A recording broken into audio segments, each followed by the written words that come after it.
Hello BA first year student, आज आपको मैं प्रथम पेपर कॉन्सेप्ट एंड मेथड का main topic basic economic problem यानी मूलभूत आर्थिक समस्याओं के बारे में पढ़ा रही हूँ। मूलभूत आर्थिक समस्याओं को पढ़ने से पहले हमें ये समझना होगा कि अर्थव्यवस्था क्या है। अर्थव्यवस्था अपने आप में एक पूरी संस्थाओं का समूह है।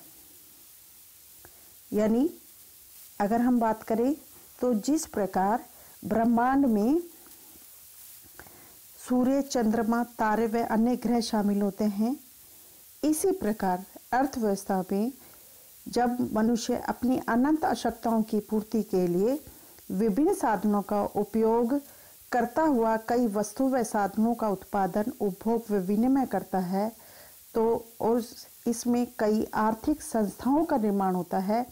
अतः इन सभी आर्थिक संस्थाओं के सामूहिक नाम को अर्थव्यवस्था कहते हैं।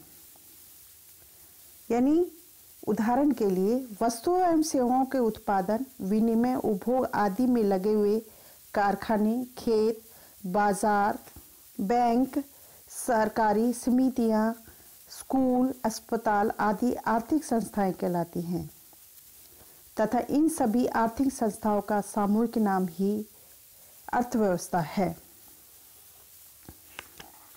विभिन्न अर्थशास्त्रियों ने इसके संदर्भ में परिभाषाएं दी हैं। अब मुख्य तौर से आर्थिक साधन के बारे में पढ़ें। मुख्य रूप से आर्थिक साधन तीन होते हैं: श्रम, पूंजी, प्राकृतिक साधन। इन आर्थिक साधनों को इनपुट अर्थात उत्पादन के साधन भी कहते हैं। ये उत्पादन के साधन उत्पादन प्रक्रिया में वस्तु व सेवाओं के उत्पादन में शामिल किए जाते हैं। इनकी सहायता से जिन वस्तुओं व सेवाओं का उत्पादन होता है उसे आउटपुट कहते हैं। उत्पादन प्रक्रिया में प्रमुख तत्व श्रम होता है, जिसे मानवीय साधन या मानवीय पूंजी भी कहते हैं। मानवीय पूंजी की अवधारणा में उद्यमशीलता को भी शामिल किया गया है। इस प्रकार आर्थिक साधन चार हो गए: श्रम, पूंजी, भूमि और उद्यमशीलता या फिर प्राकृतिक साधन। अब हम पूंजी की बात करें। पूंजी मनुष्यकृत आर्थिक साधन है। पूंजी मनुष्यकृत आर्थिक साधन है। इसके तीन प्रकार होते हैं: निर्माण, मनुष्य, मशीनरी व उपकरण और इन्वेंट्री। निर्माण जिसमें मानव निर्मित कारखाने, सड़कें, पुल, हवाई अड्डा आदि शामिल होते हैं। मशीनरी व उपकरण कंप्यूटर, हथौड़ा, फावड़ा आदि।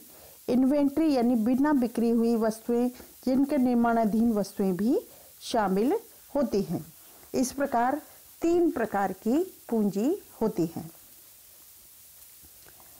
अर्थव्यवस्था के अर्थ व आर्थिक साधनों के आधार पर स्पष्ट करने के बाद हम उत्पादन संभावना प्रारूप की चर्चा करते हैं, जो कि अर्थव्यवस्था की मूलभूत आर्थिक समस्याओं को हल करने में मदद करता है, जिसे हम उत्पादन संभावना वक्र भी कहते हैं।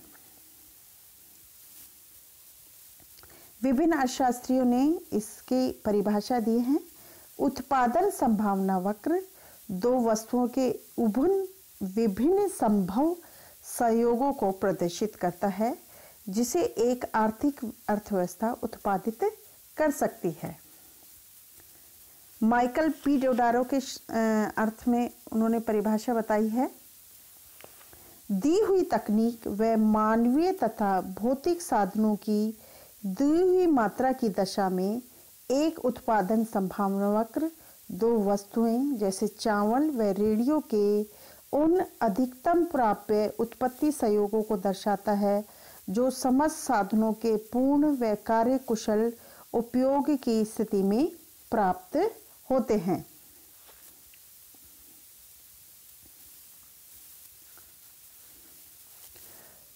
उक्त परिभाषा स्पष्ट है कि एक उत्पादन संभावना वक्र दो वस्तुएं जैसे x और y है, उनके सभी संयोगों को दर्शाता है जिनका अधिकतम उत्पादन एक समाज के लिए संभव है, जबकि साधनों की मात्रा स्थिर है और उनका पूर्ण उपयोग हो रहा है तथा उत्पादन की तकनीक भी दी हुई है। ऐसी स्थिति में X वस्तु के उत्पादन से वृद्धि का अर्थ होगा Y के उत्पादन को कम करना, क्योंकि अर्थव्यवस्था के पूर्ण उपयोग की स्थिति में X वस्तु का उत्पादन तभी बढ़ाया जा सकता है जब Y वस्तु के साधनों की पूर्ण स्थिति का उपयोग करके किया गया हो।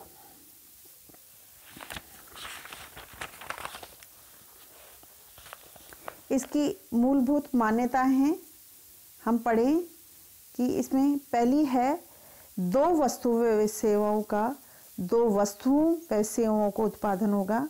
यानी इस को समझने के लिए हम यहाँ पर ये मान लेते हैं, मान्यता मान लेते हैं, केवल अर्थव्यवस्था में दो वस्तुओं का उत्पादन होता है, यानी X और Y। दूसरा, साधनों की स्थिति यानी साधनों की स्थिर पूर्ति है, यानी अर्थव्यवस्था की उत्पत्ति के साधनों की मात्रा स्थित है, यानी एक प्रयोग से दूसरे प्रयोग में इसको केवल हस्तांतरित कर सकते हैं। तीसरा, उत्पादन की स्थिर तकनीक, यानी तकनीक है उसमें कोई परिवर्तन नहीं होगा, तकनीक स्थिर होगी। चौथा, पूर्ण रोजगार की स्थिति, यानी अर्थव्यवस्था में सभी साधनों का पूर्ण उपयोग हो रहा है, अर्थात उत्पादन अर्थव्यवस्था पूर्ण रोजगार के स्तर पर कार्य करती है। पांचवा, साधनों का पूर्ण कार्य कुशलता से उपयोग, यानी हम ये मान कर चलते हैं कि उत्पादन के सभी साधन यानी भूमि, पूंजी, श्रम व उद्यम को केवल पूर्ण रोजगार ही प्राप्त नहीं, वरन सभी साधनों का उपयोग पूर्ण कार्यकुशलता या पूर्ण दक्षता से हो रहा है। उदाहरण के लिए यहाँ पर एक उदाहरण दिया गया है कि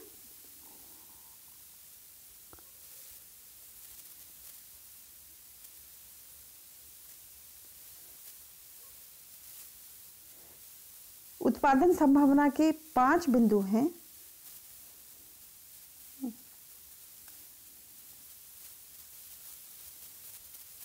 ये उत्पादन संभावना वक्र है जो कि नीचे बताया गया है। OX पर हमने क्या लिया है, कपड़ा लिया है, वो रोटी ली है, और OY पर हमने कपड़ा लिया है। ये एक उत्पादन संभावना वक्र है जिसमें A बिंदु, B point, C point, D point और E पॉइंट। A बिंदु जिसपे केवल कपड़ा ही उत्पादन, जैसे A इसमें देखा गया है कि रोटी का उत्पादन 0 है, कपड़ा का 20 उत्पादन है, यानी केवल कपड़े का उत्पादन ही हो रहा है, रोटी बिल्कुल उत्पादित नहीं है। इस प्रकार B बिंदु है, उस पर कुछ साधन हमने कपड़े से हटाकर रोटी पर हस्तांतरित कर लिए हैं, इसलिए कपड़े का उत्पादन 20 से 18 हो गया है और रोटी का उत्पादन 0 से 1 बढ़ गया है। इसी प्रकार C बिंदु जो दिखाया गया है, जहाँ कपड़े का उत्पादन और भी कम हो गया है, यानी 18 से 14 हो गया है, रोटी का उत्पादन 1 से 2 बढ़ रहा है। इसी प्रकार D और E बिंदु पर आते हैं, धीरे धीरे कपड़े का उत्पादन कम हो रहा है और रोटी का उत्पादन बढ़ रहा है। E बिंदु जो कि ये है, E बिंदु पर केवल रोटी का उत्पादन हो रहा है, यानी अर्थव्यवस्था के सारे साधन रोटी के उत्पादन में लगाए हुए हैं और कपड़े का उत्पादन 0 हो रहा है। इस प्रकार A, B, C, D और E। अगर P बिंदु पर अर्थव्यवस्था है, इसका मतलब है साधनों का पूर्ण उपयोग नहीं हो रहा है। इसी प्रकार H बिंदु है, इसका तात्पर्य यह है कि हमारे अर्थव्यवस्था में इतने साधन उपलब्ध नहीं हैं कि हम H बिंदु को प्राप्त कर सकें। इस प्रकार एक ही उत्पादन संभावना वक्र जिस पर 5 A, B, C, D और E बिंदु बताए गए हैं।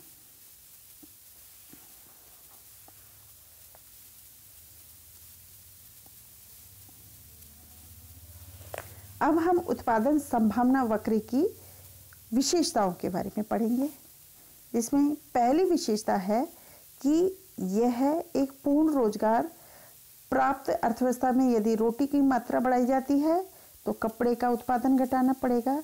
यही कारण है कि एक उत्पादन संभावना वक्र बाएं से नीचे दाएं की ओर गिरता हुआ होता है। दूसरा, उत्पादन संभावना वक्र मूल बिंदु से उन्नतोदर होता है, नतोदर होता है। नतोदर का तात्पर्य यह है कि वक्र का ढाल बढ़ रहा है, यानी कि जैसे जैसे हम कपड़े का उत्पादन कम करते हैं और रोटी का उत्पादन करते हैं, लगातार बढ़ती हुई स्थिति में उसको त्याग करना पड़ता है। जैसा कि चित्र में बताया गया है कि जैसे जैसे हम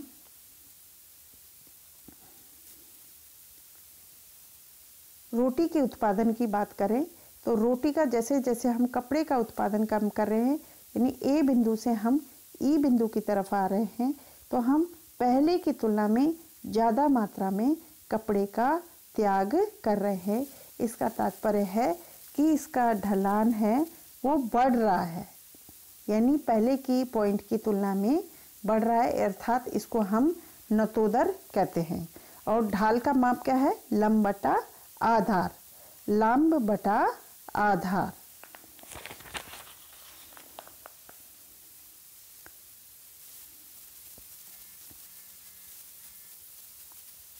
इसी प्रकार तीसरा जो इसका है कि एक बिंदु का चयन किया जाएगा, यानी उत्पादन संभावना वक्र में केवल एक बिंदु का चयन किया जाएगा, जैसा कि चित्र में बताया गया है।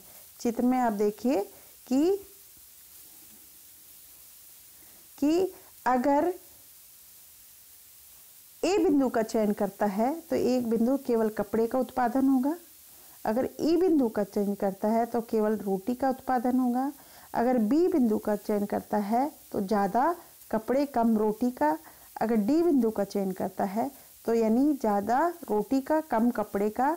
सी बिंदु जिसमें बराबर कपड़े और रोटी दोनों का, यानी एक अर्थव्यवस्था केवल एक बिंदु का चयन करेगी, या तो ए, बी, सी, डी, ई।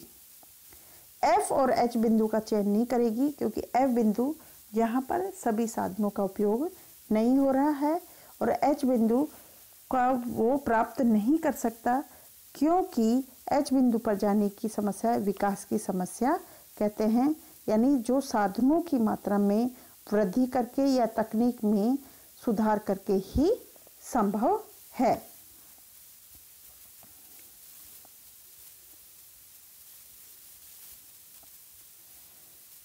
अब हम